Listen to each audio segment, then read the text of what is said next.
Hi, my name is Dr. Deshawn. In this video, we are going to evaluate a definite integral using the U substitution method.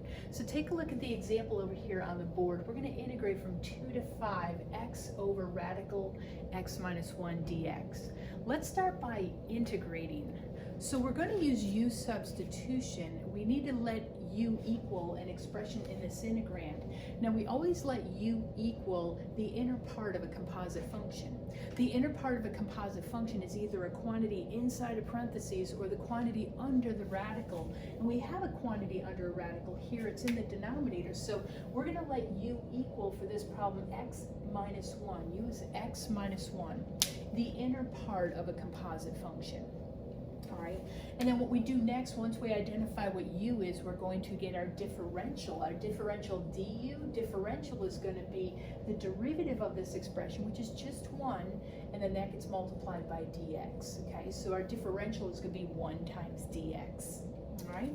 So the next thing we want to do is we're going to rewrite our integral. When we rewrite the integral, we have to get the x's out, and we want to rewrite it in terms of U. It's integration by substitution, and we use this U substitution. So let's rewrite the integral. I'm going to bring the integration sign down. Now I'm not going to write the bounds. The bounds 2 to 5 is what the bounds would be in terms of x. I'm not going to write bounds here right now. We'll deal with that later when we evaluate it, because when we write the integral in terms of U, the bounds are going to change. Okay? All right, so let's go ahead and see what we have here. We want to rewrite this. Okay, the numerator is x, and there's nothing right now to substitute for the x. I don't have substitutions. In the denominator, I have that radical sign.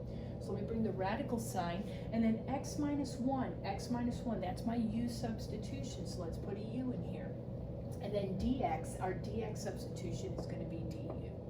So here we are, so we made our U substitution. Now, do you notice there's an x left over? Okay, when we change the integrand from x to u, you have to get rid of all the x's, and we have an x left over, and we're going to need to substitute in for that x. We can't have an x left over, and you can't pull the x outside the integration sign. You can never pull a variable outside. So how do we figure out what to do with this x here?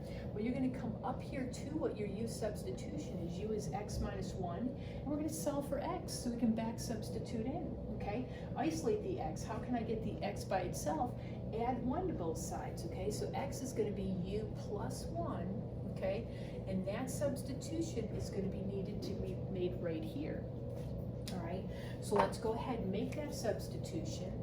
So what do we have? In the numerator, we have u plus 1 over radical. U is in the denominator, and then we have du. Okay, and then what we want to do here is we want to simplify this so we can do the integration. So let's go ahead and simplify. So you have u over radical u, okay, plus 1 over radical u d. We can simplify this. Okay, so simplify this. So when you have a single term in the denominator, you can break your fraction up into the 2 pieces, right? Remember in algebra class, you probably learned to add fractions together. You would keep the denominator and combine the numerators. So we're pulling that apart here. Okay, simplify each piece because we only know the power rule for integration. So we're going to need to use the power rule. So let's write this so it's power rule friendly. So u divided by radical u is radical u, all right, where I'm going to call that u to the 1/2 power. All right, and then this is going to be u to the negative 1/2 power because the u's in the denominator, so we're here. All right, and now we can go ahead and integrate because we have u to the n power. We can integrate using our power rule.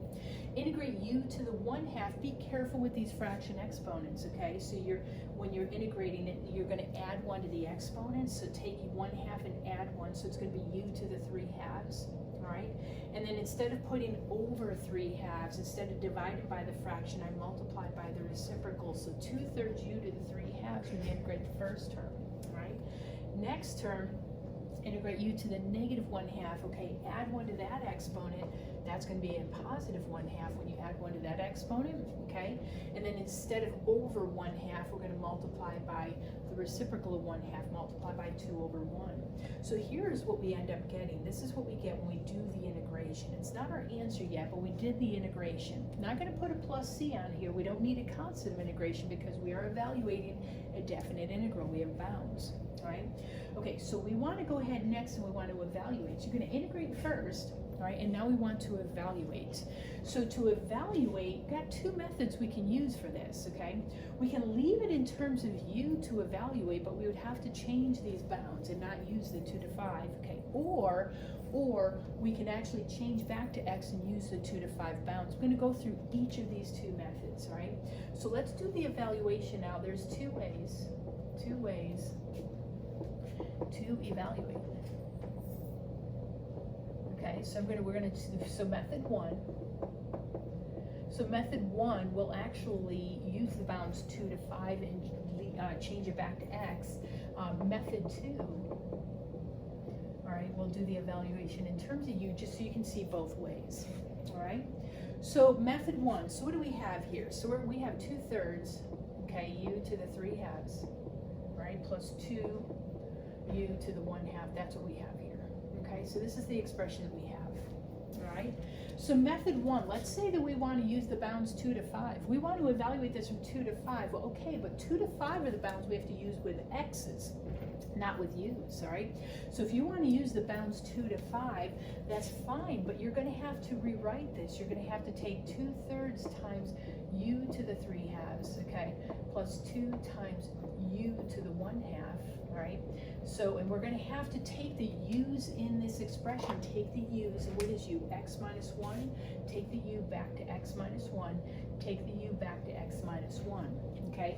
Once you take the u's and replace the u expression with what you have in terms of x, now we can use these bounds that we have over here from 2 to 5, right? We can use these bounds when we're evaluating in terms of x. Okay, so if you're going to use these bounds, make sure that you change the u's back to the x expressions before you evaluate, all right? Now, plug in the upper bounds, and be careful with the fundamental theorem here. So plug in the upper bound, you have 2/3. 5 minus 1 is 4. The square root of 4 is 2, and 2 cubed is 8. That's what this is going to give us, okay? Plus 2 times 5 minus 1 is 4. Square root of 4 is 2. All right, so when you plug in the upper bound, you get this. Okay, plug in the upper bound, you get 2/3 times 5 minus 1, 4 to the 3/2 power. 4 to the 3/2 power is 8. Okay, 4 to the 3/2. Take the square root, 2, and cube it, 8. Okay, and then plug in the upper bound. We just plugged in the upper bound so far. 5 minus 1, 4, so the square root of 4 is 2. Plug in the lower bound. Okay, so this gives us 2/3 times, plug in 2 minus 1 is 1 to the 3/2 is 1, okay, plus 2 times 2 minus 1 is 1, 1 to the 1/2 is 1, all right? So here are the pieces you get when you evaluate. Be careful with that, okay? And then let's see what we have here. We have 16/3 plus 4, okay, minus 2/3, right? Distribute the negative sign, and distribute the negative sign, so minus 2, okay? 16/3 minus 2/3 is 14/3, all right? 4 minus 2 is 2. So when you take 14/3 and add 6/3, you're going to get 20/3 for your final answer. 20/3 when you evaluate this. We had to do a lot of little number crunching there, but 20/3 is what you end up with, okay? Now, what if instead of changing back to x using the bounds 2 to 5, what if we wanted to leave this in terms of u? All right, let's see how we would handle that if we want to leave this in terms of u. So what do we have here? We have 2/3 u to the 3/2 plus 2u to the 1/2. What if you want to evaluate this, but you want to leave in terms of u? Okay, so what would we need to do? Okay, so if you're going to leave in terms of u, what we need to do is we have to change the bounds. Change the bounds. Okay, so if you want to leave this in terms of u, we would have to change the bounds. So let's take a look. So we have 2/3 u to the 3/2, okay, plus 2 u to the 1/2, and we're going to evaluate this, but we need to change the bounds. Okay, now what is our lower bound in terms of x? The lower bound is 2, right?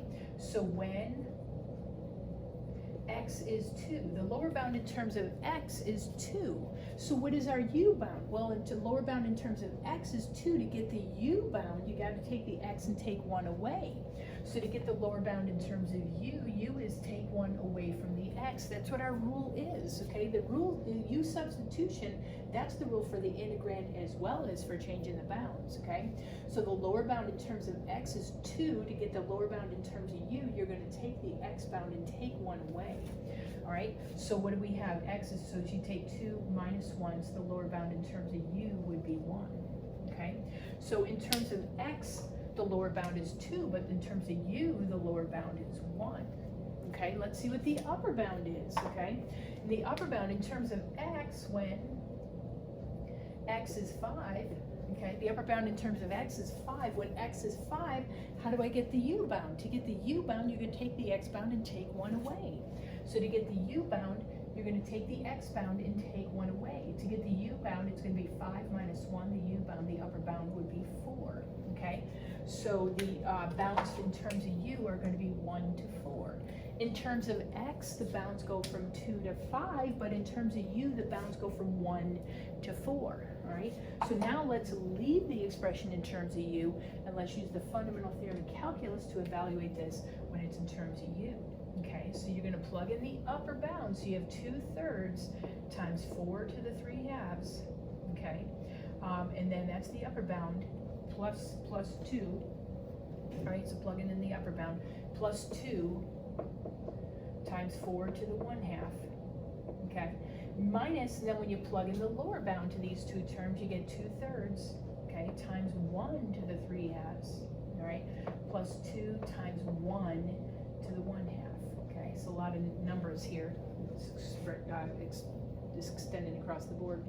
Okay, so you plug in the upper bound, plug in 4 to these two terms, 2/3 times 4 to the 3/2 plus 2 times 4 to the 1/2, and then subtract from that, just substitute in the lower bound, fundamental theorem of calculus. Okay, 4 to the 3/2, that's 8. Okay, so you have 2/3 times 8, right? Take the square root of 4, 2 and cube it, you get 8. Okay, plus 2 times the square root of 4 is 2, okay? Minus 2/3, I'm distributing the negative, and then distribute the negative over here, minus 2 times 1 to the 1 is minus 2 because we distributed the negative, all right? So here's your same numbers as over here, okay? There's your 16/3 plus 4 minus 2/3 minus 2, and when you compute all that, you're gonna get your 20/3, all right? So whether you change your bounds and use u or leave them in terms of x, you're going to get the same answer, all right? The more involved your U substitution is, the more beneficial it is to actually change the bounds in terms of u, but you just got to look at the problem and see what, what method might be easier for you to get through, okay? So integration by substitution, all right? U is the inner part of the composite function, all right?